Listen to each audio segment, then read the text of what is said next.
ക്രൂരമായ ശാരീരിക പീഡനങ്ങളിലൂടെ തന്നെ ദൈവത്തിൽ നിന്ന് അകറ്റാൻ ശ്രമിച്ച പിശാചിനെ പരിഹാസത്തോടെയും പുഞ്ചിരിയോടെ നേരിട്ട വിശുദ്ധ ജമാ ഗൽഗാനിയുടെ ആത്മീയ ധീരത നമുക്ക് എപ്പോഴും പ്രചോദനമാണ്. തന്നെ തകർക്കാൻ ശ്രമിച്ച സാത്താനെ മോഷ്ടാവ് എന്ന് വിളിച്ച് കളിയാക്കിയ വിശുദ്ധിയുടെ ജീവിതം തിന്മയുടെ ശക്തികൾക്ക് മേലുള്ള ദൈവകൃപയുടെ വിജയമായി വാഴ്ത്തപ്പെടുന്നു. വിശുദ്ധ പൗലോസ് ലീഹായ്ക്ക് ലഭിച്ചതുപോലെ ജമയെ എളിമപ്പെടുത്തുന്നതിനായി പിശാചിന്റെ ആക്രമണങ്ങൾ ദൈവം അനുവദിക്കുമായിരുന്നു. ദൈവത്തിന്റെ അനുമതിയോടെ നിന്നെ നിരുത്സാഹപ്പെടുത്താൻ പിശാച് നിരന്തരം പരിശ്രമിക്കുമെന്ന് യേശു ജമയ്ക്ക് മുന്നറിയിപ്പ് നൽകിയിരുന്നു. പാപികളുടെ മാനസാന്തരത്തിനായി സ്വയം ബലിയായി സമർപ്പിച്ച ജമയെ പിന്തിരിപ്പിക്കാനായിരുന്നു സാത്താന്റെ ശ്രമം. സാത്താൻ പലപ്പോഴും ഭീകരമായ രൂപങ്ങളിൽ ജമയെ പരീക്ഷിക്കാൻ അടുത്തെത്തി. ഒരിക്കൽ ഒരു ഭീമാകാരനായ കറുത്ത നായയുടെ രൂപത്തിൽ വന്ന പിശാച് അവളുടെ തോളിൽ ചവിട്ടുകയും അസ്ഥികൾ തകർക്കാൻ ശ്രമിക്കുകയും ചെയ്തു. കട്ടിലിൽ നിന്ന് വലിച്ചു താഴെയിട്ടും മുടിക്ക് കുത്തിപ്പിടിച്ചും അവൻ അവളെ ഉപദ്രവിച്ചു. എന്നാൽ ഇത്തരം സന്ദർഭങ്ങളിൽ ജമ പ്രകടിപ്പിച്ച ആത്മധൈര്യം അവിശ്വസനീയമാണ്. ഇറ്റാലിയൻ ഭാഷയിൽ മോഷ്ടാവ് എന്നർത്ഥം വരുന്ന ചിയാപിനോ എന്ന തമാശപ്പേരാണ് അവൾ പിശാചിന് നൽകിയത്. തന്റെ ആത്മീയ പിതാവിന് അയച്ച കത്തിൽ അവൾ ഇപ്രകാരം കുറിച്ചു: അവൻ വിരൂപമായ മുഖത്തോടെ ഓടിപ്പോകുന്നത് കണ്ടിരുന്നെങ്കിൽ അച്ഛൻ ചിരിച്ചുപോയേനെ. അവൻ അത്രയ്ക്ക് വിരൂപനാണ്. പക്ഷേ അവനെ ഭയപ്പെടേണ്ടാന്ന് ഈശോ എന്നോട് പറഞ്ഞിട്ടുണ്ട്.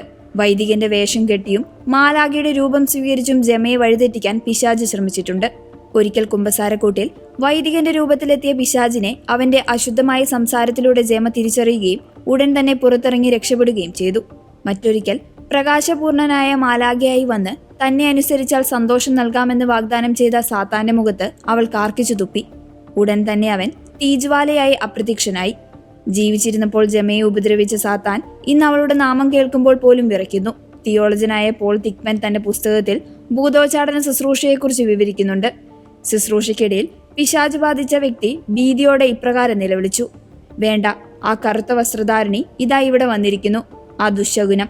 പിശാച് ദുശകുനം എന്ന് വിളിച്ചത് വിശുദ്ധ ജമയെയായിരുന്നു.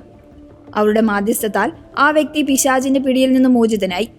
1899 മുതൽ വിശുദ്ധ ജമയുടെ ജീവിതത്തിൽ അസാധാരണമായ ആത്മീയ പ്രതിഭാസങ്ങൾ ദൃശ്യമായി തുടങ്ങി. ക്രിസ്തുവിന്റെ കുരിശുമരണത്തിന്റെ അടയാളങ്ങളായ പഞ്ചക്ഷതങ്ങൾ അവളുടെ കൈകളിലും കാലുകളിലും പ്രത്യക്ഷപ്പെട്ടു. എല്ലാ ആഴ്ചയും വ്യാഴാഴ്ച വൈകുന്നേരം പ്രത്യക്ഷപ്പെടുന്ന ഈ മുറിവുകൾ വെള്ളിയാഴ്ച ഉച്ചയോടെ അപ്രത്യക്ഷമായിരുന്നു. കാവൽമാലാക വിശുദ്ധിക്ക് സന്ദേശം നൽകുകയും തെറ്റുകൾ തിരുത്തുകയും ചെയ്യുന്ന ഒരു ഉറ്റ സുഹൃത്തിനെ പോലെ കൂടെയുണ്ടായിരുന്നു. 1903 ഏപ്രിൽ 11 അവൾ നിത്യസമ്മാനത്തിനായി വിളിക്കപ്പെട്ടത്. 1933 മെയ് 14 പയസ് 11 മാർപ്പാപ്പ വാഴ്ത്തപ്പെട്ട നിരയിലേക്കും 1940 മെയ് 2 പയസ് 12 മാർപ്പാപ്പ വിശുദ്ധയായും ഉയർത്തി.